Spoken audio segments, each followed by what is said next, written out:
చందమామ కథ. రామబంటు. ఒక చిన్న కొండ మీద రాముడి గుడి ఉంది. గుడి చుట్టూ కోతులున్నాయి. ఆ కోతులకు రామభక్తుడైన హనుమంతుడి అంశ అంతో ఇంతో ఉంటుందని భావించే భక్తులు రామాలయానికి వచ్చినప్పుడు వాటికి పళ్ళు, వేరుశనగలు, పప్పులు పెడుతుండేవారు. ఒక రోజున కపిలుడు అనేవాడు తల్లిదండ్రులతో ఆ రామాలయానికి వచ్చాడు. కపిలుడి తల్లిదండ్రుల ఆస్తిని దాయాదులు అన్యాయంగా కాజేశారు. న్యాయాధికారికి మొరబెట్టుకుందామంటే ఆయన దర్శనం దొరకలేదు. న్యాయాధికారి ఇంటి కాపలా భటులు కపిలుడి తల్లిదండ్రుల దాయాదుల నుంచి బాగా లంచం తీసుకున్నారు. అంతకంటే ఎక్కువ ఇస్తేనే భటులు వారికి న్యాయాధికారి దర్శనం ఇప్పిస్తారు. అంత డబ్బు లేక ఎవరి సాయము అందక కపిలుడి తల్లిదండ్రులు శ్రీరాముని ప్రార్థించడానికి కొండ మీద గుడికి వచ్చారు. ప్రార్థన అయ్యాక వారు బయటకు వచ్చి తమ చుట్టూ చేరిన కోతులకు గింజలు విసురుతున్నారు. కపిలుడి వద్ద ఒక అరటిపండు ఉంది, కానీ అతడు దాన్ని ఆ కోతి మొక్కకు ఇవ్వలేదు. కొంచెం దూరంగా ఒక ఒంటరి కోతి అతడి దృష్టిని ఆకర్షించింది. దాని కళ్ళల్లో తినాలన్న ఆశ కనబడుతున్నా అది కదిలి ముందుకు రాదేమనుకుంటూ అతడు దాన్ని సమీపించి చూస్తే దాని కాలికి దెబ్బ తగిలిందని గుర్తించాడు. అతడు అరటిపండు ఇవ్వగానే అది ఎంతో సంతోషంగా తీసుకుంది. దారిలో ఏదైనా దెబ్బ తగిలితే తొందరగా మానడానికి తన గ్రామ వైద్యుడిచ్చిన లేపనం కపిలుడి వద్ద ఉన్నది. కపిలుడు ఆ లేపనాన్ని కోతి గాయానికి పూసి, ఇక్కడుంటే నీకు తిండి దొరుకుతుంది కానీ ఆరోగ్యం దొరకదు. మా మనుషులకైతే ఎన్నో సుఖాలు సదుపాయాలు ఉన్నాయి. నువ్వు ఈ కొండ విడిచి మా ఊరు వచ్చేయకూడదా అన్నాడు. తరచుగా మనుషుల మధ్య తిరిగే ఈ కోతికి అతడి భావం అర్థమైంది, కానీ అలా కపిలుడిని చూస్తూ అక్కడే ఉండిపోయింది. కపిలుడు తన తల్లిదండ్రులతో ఇంటికి వెళ్ళిపోయాడు. ఆ మర్నాటికల్లా కోతికి గాయం నయమైంది. అది ఎంతో ఆశ్చర్యపడి జరిగింది మిగతా కోతులకు చెప్పి మనము మనుషుల మధ్యకు పోయి జీవిద్దామా అన్నది. దానికి ఒక ముసలి కోతి కిచకిచమంటూ నవ్వి, మనుషుల్ని నమ్మకూడదు. వాళ్ళు దేవుడి గుడి దగ్గర ఉన్నట్లే తమ ఇళ్లలోనూ ప్రవర్తిస్తారు అనుకుంటున్నావా? మనకిక్కడే క్షేమం, వెళ్ళవద్దు అన్నది. ఈ సలహా కోతికి నచ్చక ఒక రోజున తనకు అరటిపండు ఇచ్చిన ఒక ధనవంతుడిని అనుసరించి అతడింటికి వెళ్ళింది. సాక్షాత్తు హనుమంతుడే తనను కరుణించాడని భావించి ఆ ధనవంతుడు దాన్ని చేరదీశాడు. ఆయన పిల్లలు ఆ కోతితో ఆడుకునేవారు. పనివాళ్ళు దాని అవసరాలు చూసేవారు. కోతికి అక్కడ ఎంతో బాగుంది.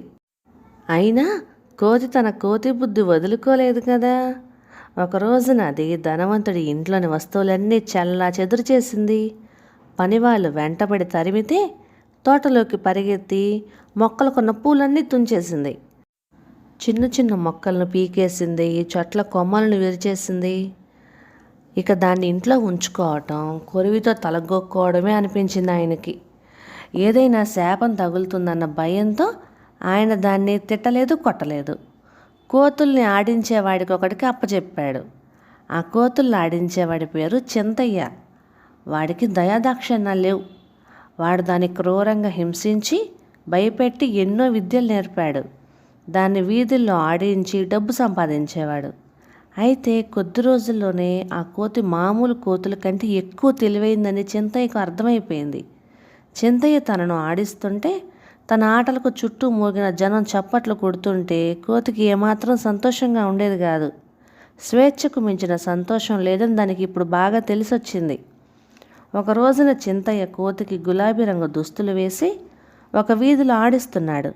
ఎంతో ముద్దుగా కనబడుతున్న ఆ కోతిని చూసి ఆ దారిలో వెళ్తున్న వజ్రాల వ్యాపారి మంత్రముగ్ధుడైపోయి ఆగిపోయి చూస్తున్నాడు. అది గమనించిన చింతయ్య కోతికి రకరకాలుగా సైగలు చేస్తూ, నువ్వు ఆ వజ్రాల వ్యాపారి చేతిలోని చిన్న మూటను దొంగిలించి తీసుకురా, నీకు స్వేచ్ఛ ఇస్తాను అని దాని మెడలోని గొలుసుని విప్పాడు. కోతి నెమ్మదిగా గెంతుతూ వజ్రాల వ్యాపారిని సమీపించి ఆయన చేతిలోని మూటను చటుక్కున లాక్కొని తన దుస్తుల లోపల దాచి అక్కడి నుంచి పరుగు పుచ్చుకుంది. చింతయ్య, వ్యాపారి, చుట్టూ ఉన్న జనం అంతా తెల్లబోయారు. వాళ్ళల్లో కొందరు పట్టుకోండి పట్టుకోండి అంటూ దాన్ని వెంటబడ్డారు. కోతి శక్తి కొద్దీ పరుగు తీసి ఇంకొక ఊరు చేరుకుంది. ఊరి వాళ్ళు కొందరు దుస్తులు ధరించి ఉన్న కోతిని చూసి వెక్కిరించడం మొదలుపెట్టారు. కొందరు రాళ్ళు విసిరారు. కోతికి ప్రాణభయం పట్టుకుంది.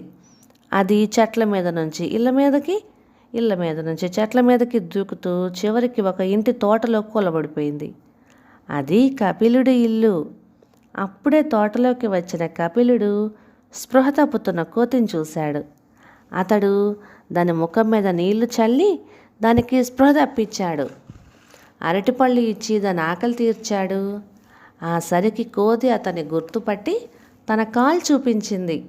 ఆ కాలుకే రాముడి గుడి దగ్గర తను లేపనం పూశానని కోతి గుర్తు చేస్తున్నట్లుగా అర్థం చేసుకున్న కపిలుడు ఆశ్చర్యం పట్టలేక అమ్మా అంటూ తల్లిని కేక వేసి పిలిచాడు.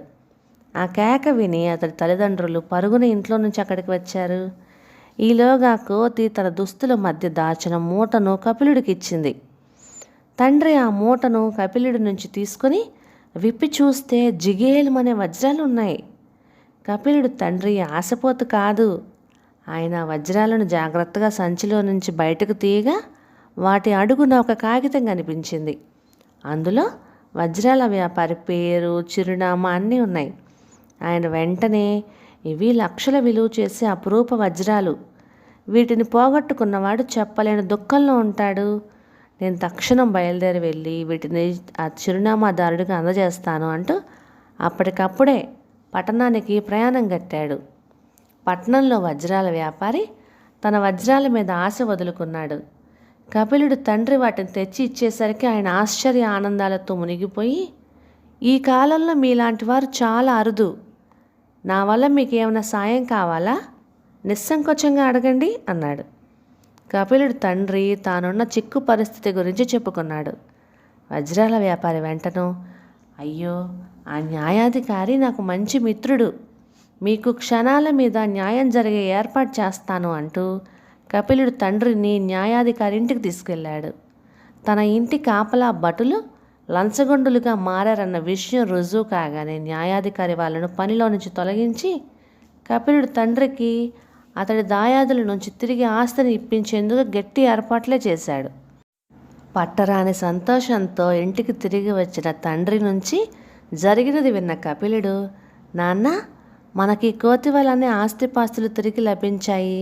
దీన్ని మనం పెంచుకుందాము అన్నాడు. తప్పు బాబు, మనకెంతో మేలు చేసిన ఈ కోతి స్వేచ్ఛను మనం హరించాలనుకోకూడదు అన్నాడు కపిలుడు తండ్రి. కపిలుడు నిస్సహాయంగా కోతి వంక చూశాడు.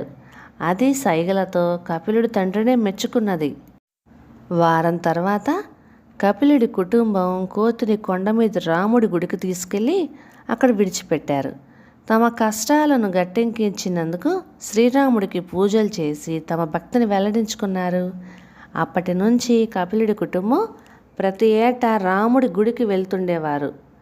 తల్లిదండ్రులు రాముడి దర్శనం కోసమే వచ్చినా కపిలుడి మాత్రం రాముడి కంటే మిన్నగా తన రామబంటును చూడాలని వెళ్తుండేవాడు. అంతేకాదు, ఎవరైనా చిన్నపిల్లలు కోతులపైన రాళ్ళు విసురుతుంటే చూసి, ఒరేయ్, అలా కోతులపైన రాళ్ళు విసరకండిరా, ఆదరిస్తే అవి మనకు వజ్రాలు తెచ్చివ్వగలవు అని తన కథను కూడా చెప్తుండేవాడు. కథ సమాప్తం. ఇక ఈ కథ మీకు నచ్చినట్లయితే ఇలాంటి మరెన్నో తెలుగు చిట్టిపొట్టి కథల కోసం please like, share and subscribe to my channel. Thank you.